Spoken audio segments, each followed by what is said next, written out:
Mr. Calhoun, this association has the legal authority to compel the removal of any non-compliant structure on any property within its jurisdiction. And that porch is a non-compliant structure. That was Diane Voss, standing on my front walk on a Tuesday morning in October. A laminated HOA badge swinging from a lanyard she had probably ordered off a website that sells official-looking things to people with no official standing. Her husband's silver Escalade idling at the curb with the personalized plate that read VOSS1. Deputy Harlan Cross stood 2 steps behind her looking at his boots, because Harlan knew exactly whose porch this was and who had built it. And he had the decency to look uncomfortable about where Tuesday morning had taken him. Diane did not have that decency. What she did not know, and had never once thought to find out, was that the deed to this property had been recorded at the Whitmore County Register of Deeds in the spring of 1987. More than 22 years before the Delwood Crossing Homeowners Association filed its covenants with that same office in the spring of 2009. My parcel was never absorbed into that plat. It sat inside the subdivision's fence line by geography, but outside its jurisdiction by law. And those are not the same thing, not in Tennessee and not anywhere I have ever worked. What Diane also did not know, and what nobody on that board had bothered to look up, was that I had spent 31 years as a Whitmore County assessor, and I could read a recorded plat the way other men read a road sign. And 3 weeks before she showed up on my walk with her deputy and her badge and her jurisdictional certainty, I had purchased the county's surplus property directly adjacent to my lot at a public auction for $31,500. That property was the surface parking lot where the Delwood Crossing HOA held every one of its quarterly meetings. I am going to let that sit there for a moment. If you had been standing in my driveway that October morning, what would you have done? My name is Ray Calhoun. I am 58 years old, and I retired 4 years ago from the Whitmore County Assessor's Office after 31 years of walking property lines, confirming corner monuments in all weather, pulling deed records, and comparing plat surveys to what was physically staked on the ground. I now run a small notary and property management business out of the front room of my house on Delwood Road, which sits on 1.8 acres at the south end of a cul-de-sac in what used to be open farmland on the eastern edge of Whitmore County, Tennessee, before a developer named Gordon Voss built a subdivision around it in 2008 and 2009. I did not ask for neighbors, and I did not receive an invitation to join the HOA, because the HOA had no legal claim on me to extend one. The land came to me through my wife, Dorothy, who everyone called Dottie, and through her family before her. The Strattons had bought this parcel in 1974, when the nearest neighbor was half a mile away, and the road to the county highway was a gravel cut her father had scraped himself. Dottie grew up on this ground. She knew where every property pin was set before she was old enough to drive, because her father, Wallace, believed that a person should know the edges of what was theirs, as well as they knew their own hands. He was a carpenter and a careful man, and careful men do not build things they expect to be torn down. In the spring of 1987, Wallace Stratton laid a wraparound porch on the front and south face of the house, using lumber he had milled from timber on the back of the lot. He set the corner posts and concrete footings and plumbed every post by hand. The tongue-and-groove decking was tight and level, the railing hand-turned, each baluster spaced to the inch. He signed his work the way careful men do, which is to say, he finished it completely, photographed it, and then recorded the deed reflecting the improved structure at the Whitmore County Register of Deeds that same year, under the names Wallace Stratton and Dorothy Stratton. That deed was filed, stamped, indexed, and placed in the permanent record of the county on April 14, 1987. Dottie and I married in 1993 and moved into this house the following year with a second-hand couch and her father's good opinion. Wallace died in 2001 and left the property to her. She passed in the summer of 2019, and the land transferred to me. And I have kept every document related to this property since the afternoon she put the original deed folder in my hands and said, "Don't lose this, Ray." I have not lost a page. The documentation habit was not something I started for this fight. It was something I absorbed in the first week of my career from a man named Earl Pruitt, who had been assessing property in Whitmore County since before I was in school. Earl set a folder on my desk my first Monday morning and said, "A parcel is only as good as its paperwork. The land does not change, but the paperwork does. And when it does, somebody wins and somebody loses. And it is almost always the one who is not paying attention."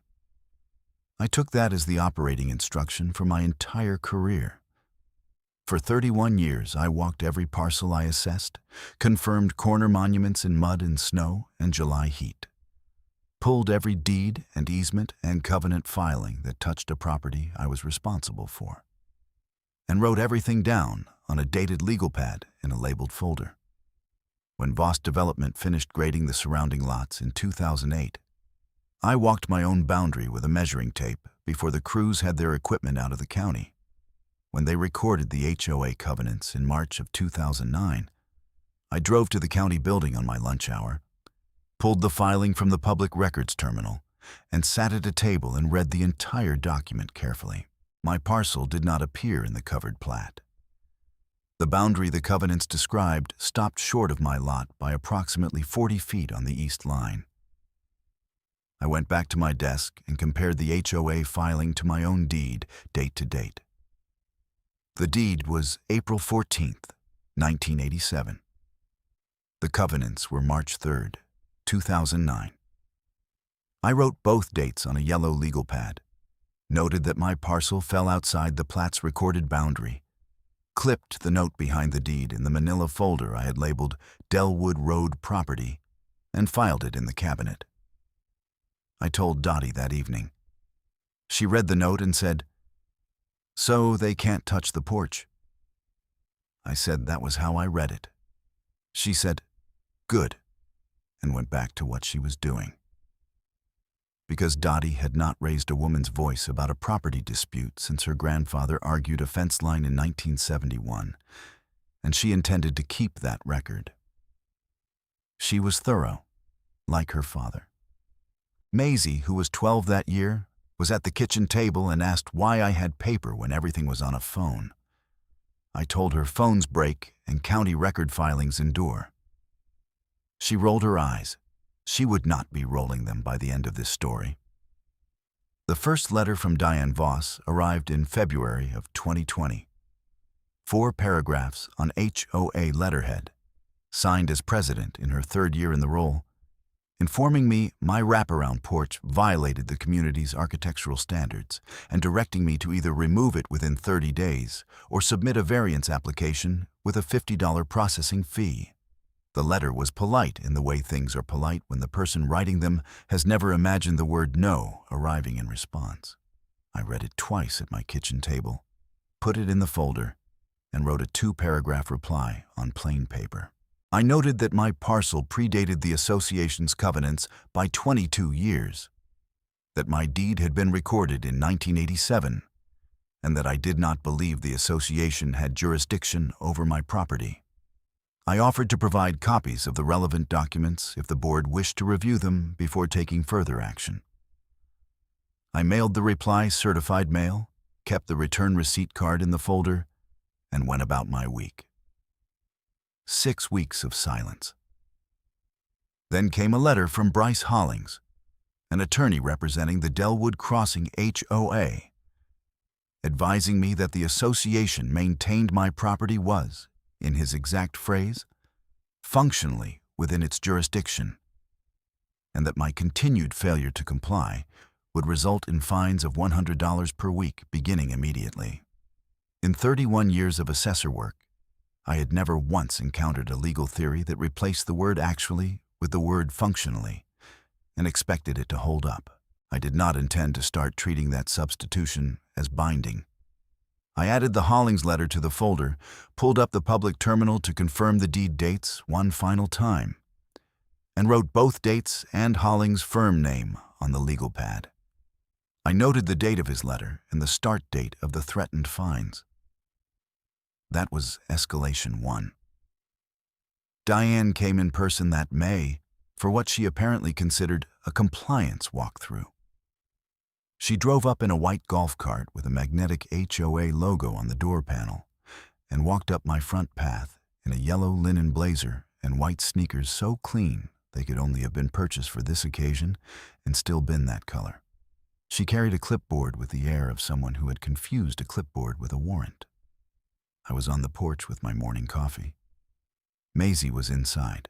Diane stopped at the base of the steps and looked up at me with the patient tolerance of a person who has been deferred to for so long that refusal feels like misbehavior. "Mr. Calhoun," she said, "this porch is a clear aesthetic violation of our community standards, and I need you to understand the association is entirely serious about this matter." I told her the association had no authority over my lot and that the deed recorded in 1987 would confirm it. I offered again to show her the document. She looked past me at the boards and the corner posts as though the porch itself was the counter-argument, and then said, "Well, I'm afraid that's a matter for attorneys to sort out."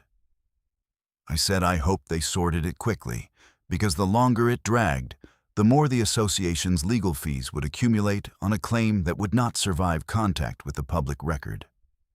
She said she would pass that along. She turned and went back down the path and got in the cart and drove to the next street without looking back. I went inside and wrote the date, the time, and every word she had said on the legal pad. Fine notices arrived monthly that summer and into the fall, each one dated, noted, and slid into the folder. By December of 2020, I had 8 fine notices with a running total of $800, not a cent paid, and not a single piece of correspondence from Hollings' office had referenced the recording date on my deed. 8 notices. 22 years of recorded precedent. Nobody on their side had read the document that would have ended this before it began. The staircase widened in the second year. In March of 2021, a man came to my front door in a polo shirt with what looked like the Whitmore County seal embroidered on the chest. He said he was a code compliance officer conducting a routine structural inspection. He had a clipboard and a measuring tape on his belt and the practiced manner of someone who had been in enough doorways to know what authority looks like from the outside. I asked for his badge number.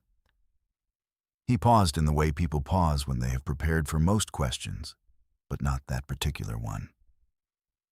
I asked again. He gave me a number. I wrote it down in full while he watched me do it, and then I told him to wait on the step while I verified the assignment. I called the county code compliance office from the kitchen. The woman on the line ran the name and the number and said they had no active inspector by that name and no inspection order on file for my address. I thanked her, noted her name and the exact time of the call, went back to the door, and told the man there was no inspection on record and he needed to leave. He left without saying another word. That afternoon, I drove to the sheriff's office and filed a formal report. Deputy Cross listened to the full account, accepted my written statement, and said, "Ray, I'm going to be straight with you. Someone files a complaint, I roll on it regardless of what I personally think. What you are building here is a documented pattern, and a documented pattern is something I can take to the DA. How many incidents do you have on record?" I told him 8 formal fine notices, 1 impersonation incident, and 27 months of dated correspondence. He said, "Keep it going. Every incident, every date, every name. That is what moves a case." I went home and added the fake badge number, the exact date of the police report, and Deputy Cross's words to the legal pad. Then I ordered 3 exterior cameras, wired them to a hard drive in my office, and set up a backup drive I kept at Marcus Webb's house. Marcus had been the Whitmore County Chief Deputy Clerk for 16 years. He owned a fireproof safe and had known me long enough to understand why I needed it. It was that April that I began to understand what this fight was actually about. A client of mine named Stella Rucker, who lived on the corner lot 3 houses east of my cul-de-sac, came in for a document notarization and mentioned as she was putting her copy away that someone from a development company had been calling her about buying her lot. She said the man's name was Gordon Voss, and that he had told her his company needed to assemble several parcels on the Delwood Road end of the subdivision in order to complete a planned commercial development, and that the project specifically required the county-owned parking strip running adjacent to those lots. I set my notary stamp down on the desk. I asked Stella to repeat that last part. She did. I asked her if she knew who Gordon Voss was. She said she did not. I told her that Gordon Voss was married to Diane Voss, who was the president of the Delwood Crossing HOA. Stella looked at me for a moment and said, "The one who's been after your porch?" I said yes.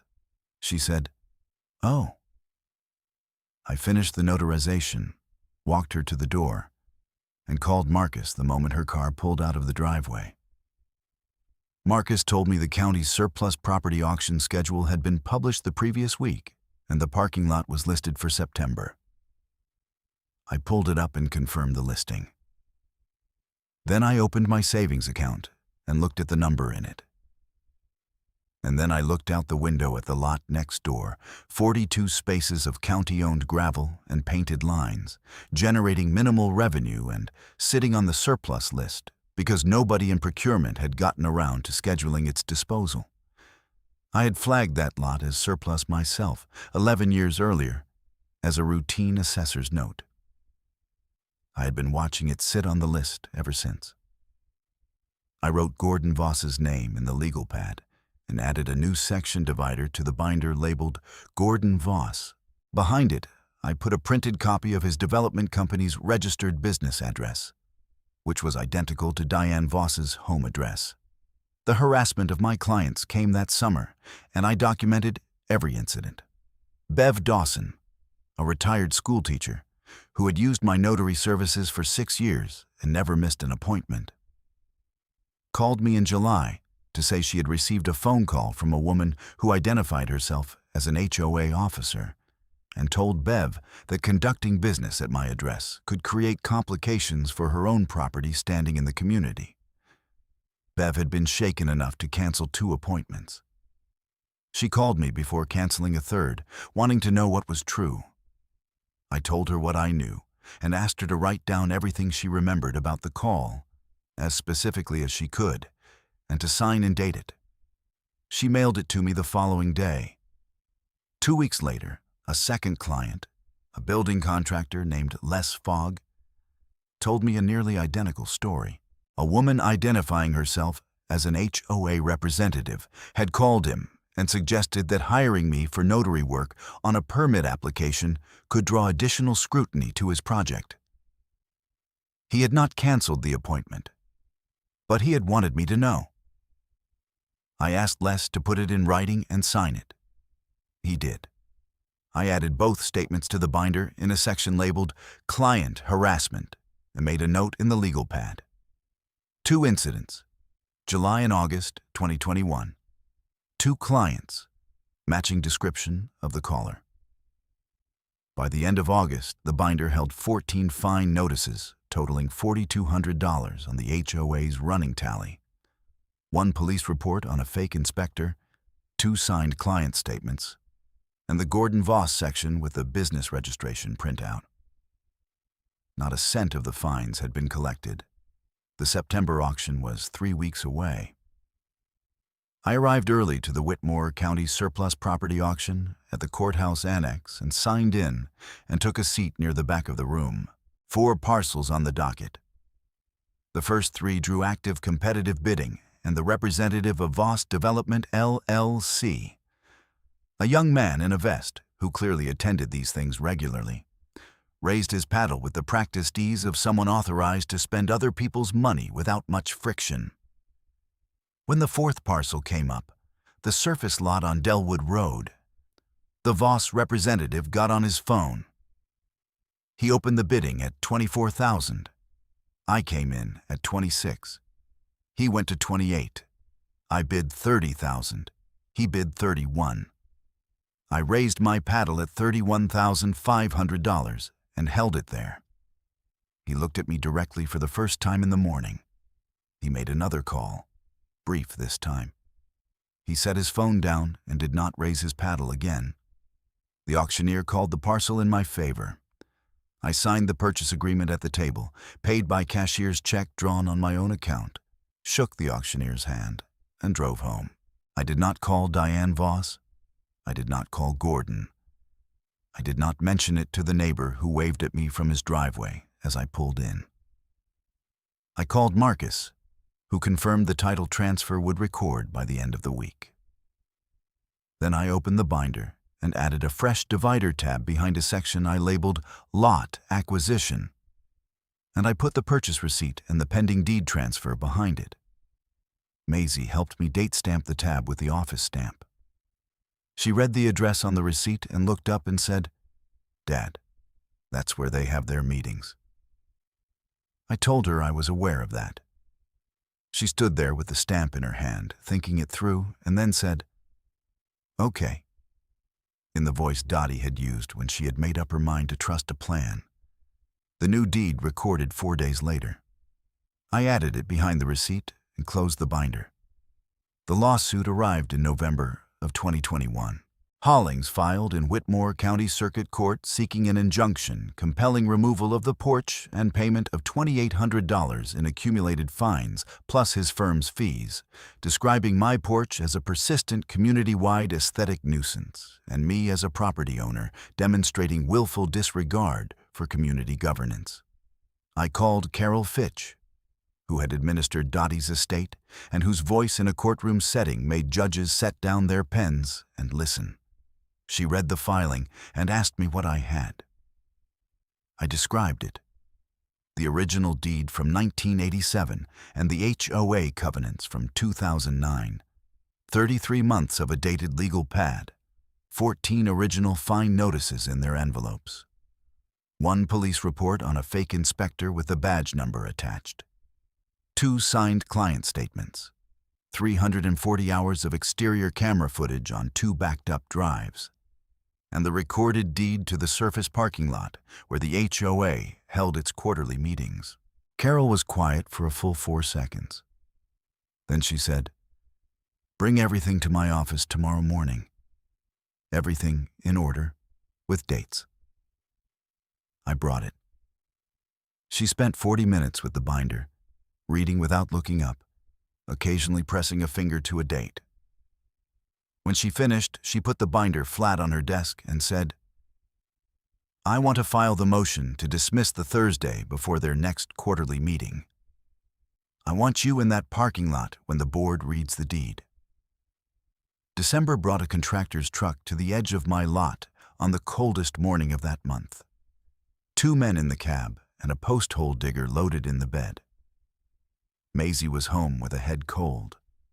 I came out to the porch when they pulled up to the curb, and one of them stepped out and said they were there on behalf of the HOA to mark the porch footprint for a structural removal estimate. I told him the HOA had no authority to commission anything on my property, and that if either of them set a single piece of equipment inside my fence line, I would call the sheriff before they had it off the truck. The driver got back in the cab and made a phone call. I stood on the front boards and waited. Maisie appeared in the doorway behind me in her bathrobe with a box of tissues, watching the truck through the screen. I told her to step back inside. She stepped inside and went directly to the window instead. The man on the phone said into it, "He's got a kid at the door." 4 minutes and 17 seconds later, per the timestamp on my front camera, the truck pulled away from the curb and drove out of the cul-de-sac. I called Deputy Cross from the kitchen, walked him through the footage, and gave him the plate number. He ran it and called back that evening. The truck was registered to a landscaping contractor that had pulled 2 previous job permits for Voss Development LLC in the county's permitting system. I added the plate, the connection to Voss Development, and the date of Cross's callback to the legal pad. I called Carol and gave her the update. She said, "We will use January." The HOA's quarterly meeting was the second Saturday in January of 2022. They had met in the Courthouse Annex surface lot for 6 years, the county having allowed it as a community courtesy at no charge. I had not told Diane or Gordon or anyone on the board that the lot had changed hands in September. Carol and I had agreed that a jurisdictional argument backed by recorded deeds and a 3-year documented pattern deserved a public setting with the full board, the attending homeowners, and witnesses, and that the quarterly meeting was exactly that setting.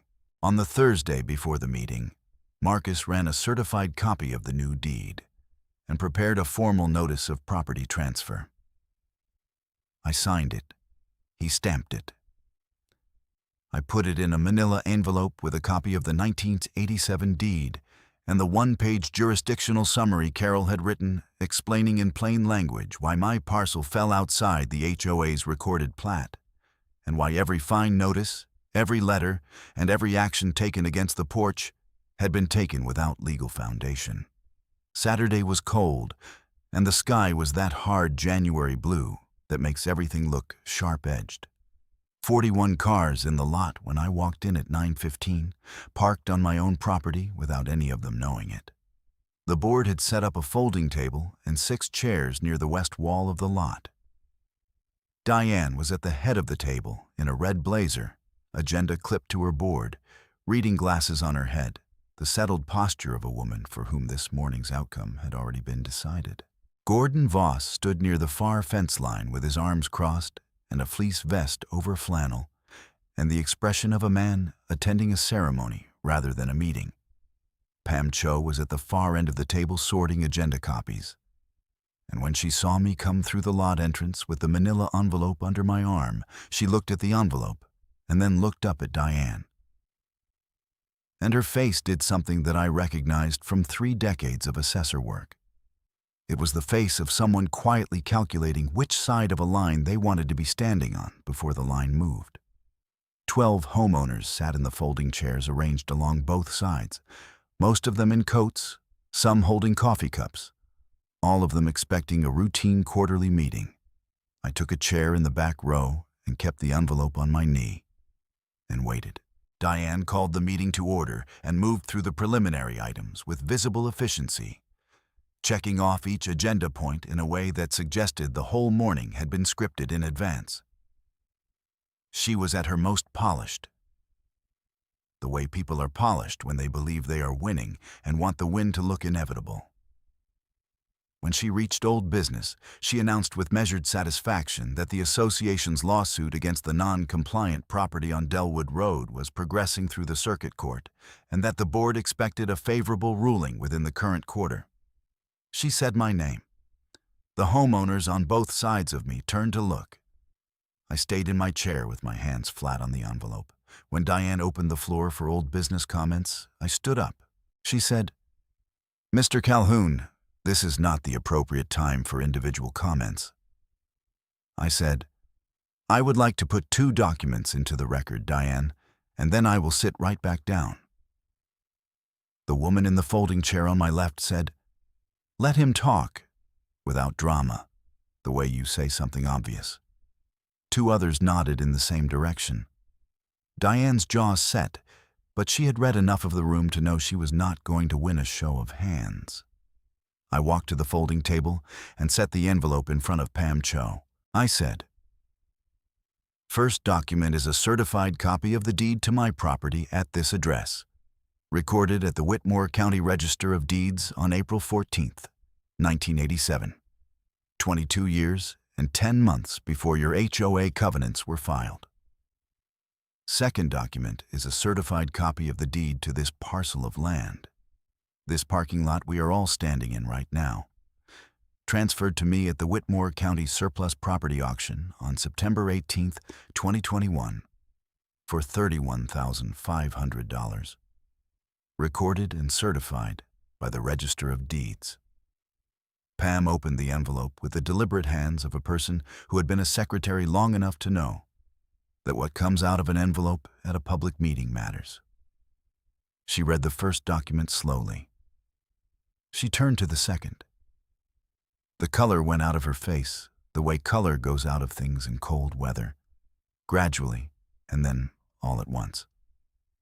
She looked up at Diane, and her mouth was closed. She turned the second deed so the text faced across the table toward the president. Diane looked down at the paper. She did not pick it up. Gordon Voss straightened off the fence and took 4 deliberate steps toward the table and stopped when he reached the edge of the chairs.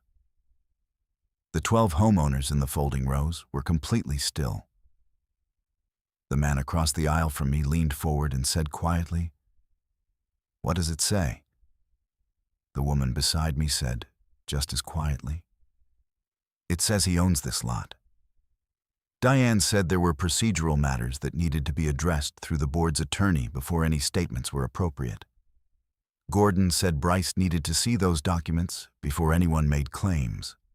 His voice was measured, but it had lost the certainty that had been in it all morning, and the room could hear the difference. Pam Cho set both deeds flat on the table, side by side, and said in the tone of someone reading a recorded fact into the official minutes for the first time, "The property deed is dated 1987. The HOA covenants are dated 2009.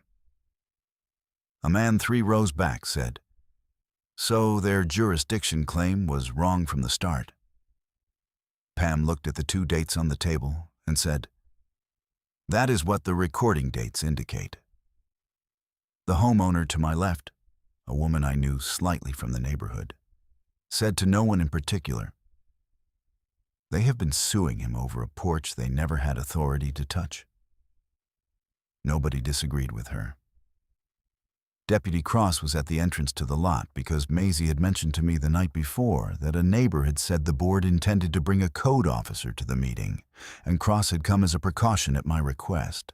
He stood at the entrance with his notepad and looked at the 2 deeds on the table, and then at Gordon Voss, and then at the 41 cars parked around us, all on ground that had been mine since September. He did not move toward anyone, and he did not leave the entrance, and the document had said what it needed to say without any help from me. The lawsuit was voluntarily dismissed inside 3 weeks. Carol had filed the motion to dismiss in Whitmore County Circuit Court on the Thursday before the meeting, attaching both recorded deeds, the full binder documentation organized by date, and a 12-page brief on pre-existing deed precedents under Tennessee real property law.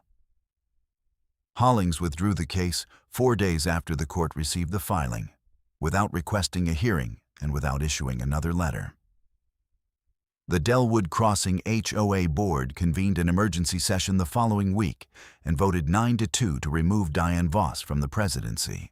The resolution that the incoming president, a neighbor named Phil Garrett, mailed me 2 weeks later cited misrepresentation to the board regarding the legal foundation for the litigation and failure to disclose that Gordon Voss had filed a development lease application with the Whitmore County Planning Office for the surface lot on Dellwood Road. During the same period, the lot was publicly listed on the surplus property auction schedule. Gordon's lease application was automatically invalidated when the lot transferred to a private owner at auction. The development plan for the Dellwood Road corridor, which required the parking strip as a staging area and primary access corridor for the planned commercial build, did not survive the transfer. Voss Development's permit applications in that corridor went dormant within 2 months. Pam Cho texted me the evening of the board vote with 4 words. 9-2. Thought you'd want to know.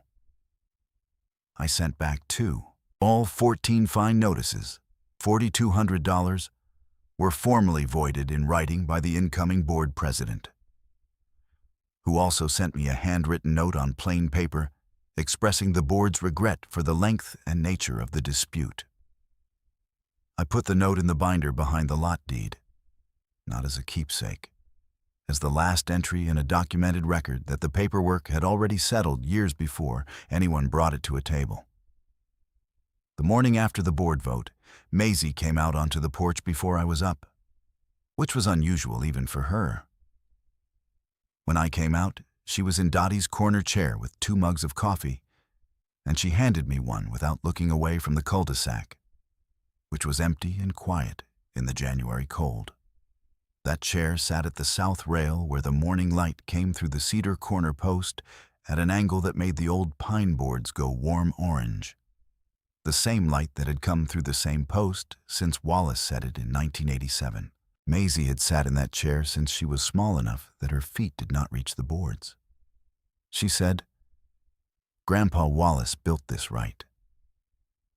I told her he had built it as carefully as anything I had ever seen a man put his hands and time into. She looked out at the subdivision, at the empty parking lot next door with its 42 spaces open to the January sky. And then she said, "Mom would have kept every document." I told her Dottie would have kept it better organized and probably color-coded by category with a summary sheet at the front. Maisie almost smiled at that. The same almost smile Dottie had when you said something that was true and also a little funny. We finished the coffee in the cold light, not talking. And the porch was exactly where it had been since 1987. And the binder was on my desk inside. And the lot was mine. Here is what I want you to take from this. Before you pay a single HOA fine or accept a letter of jurisdiction as the final word on what they can and cannot touch, pull your deed and their covenants from your county's Register of Deeds and look at the recording dates. Both documents are public record, and you have every right to request certified copies. If your deed predates the covenants, talk to a property attorney before you do anything else, because you may be in a position similar to mine. Walk your boundary lines and compare what the plat describes to what is physically staked on the ground, because what a document says and what is actually standing in your yard are not always the same answer. Keep a dated written log of every contact, every letter, every person who comes to your door with a clipboard, noting the date, the name, and exactly what was said, and mail every response certified with the receipt, kept in a physical folder. Add to it consistently, and pay attention to your county's surplus property auction schedule. Public parcels go cheap and quiet to the people who know to look, and knowing what is available is the whole advantage. That knowledge cost me nothing except 31 years of paying attention to the right records. If you have a story like this one, put it in the comments. I want to hear it. If this is your first time here, subscribe and stay close, because next week we are talking about a retired state trooper whose HOA tried to fence across the private road he had dedicated to his own property 20 years before the subdivision was ever platted, and what happened when he walked into the county highway office with the original road dedication filing. That one runs long, and it runs all the way to the end.